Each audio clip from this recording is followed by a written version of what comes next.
अगर आपने किसी ट्रक पर ध्यान दिया है तो आपको कई घुमावदार धातु की पट्टियां एक साथ बोल्ट से बंधी हुई और धुरी व फ्रेम से जुड़ी हुई दिखाई देंगी।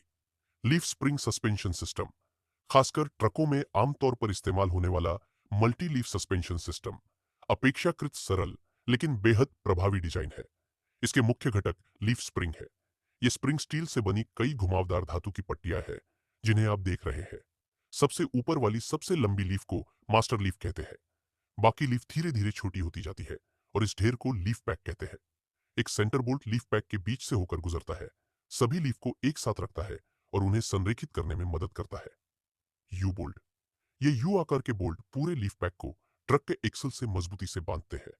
आमतौर पर एक माउंटिंग प्लेट की मदद से मास्टर लीफ के सिरों को गोल लूप में घुमाया जाता है, जिन्हें स्प्रिंग आइस कहते हैं।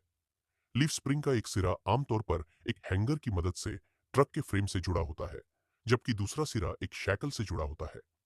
शैकल एक घूमने वाली कड़ी होती है जो स्प्रिंग को मुड़ने पर उसकी लंबाई बदलने देती है। लीफ स्प्रिंग का मुख्य कार्य ट्रक के शरीर का भार सहन करना है। भार उतारने पर स्प्रिंग मुड़ जाते हैं। जब ट्रक पर भार रखा जाता है तो स्प्रिंग थोड़े चपटे हो जाते हैं और उस भार को स्थितिज ऊर्जा के रूप में संचित कर लेते हैं। जब पहिया सड़क पर किसी धक्के या गड्ढे से टकराता है तो बल धुरी के माध्यम से लीफ स्प्रिंग तक पहुंचता है। स्प्रिंग झुकते और मुड़ते हैं, जिससे प्रभाव की ऊर्जा अवशोषित हो जाती है। जैसे जैसे स्प्रिंग मुड़ते हैं, अलग अलग लीफ स्प्रिंग के बीच घर्षण भी गति को धीमा करने में मदद करता है। अगर आपको ये उपयोगी लगा हो तो कृपया एक टिप्पणी छोड़ें और इसे दूसरों के साथ साझा करें। और अगर आप दवाओं के बारे में और जानना चाहते हैं तो नीचे दी गई टिप्पणियों में अपने प्रश्न बेझिझक साझा करें।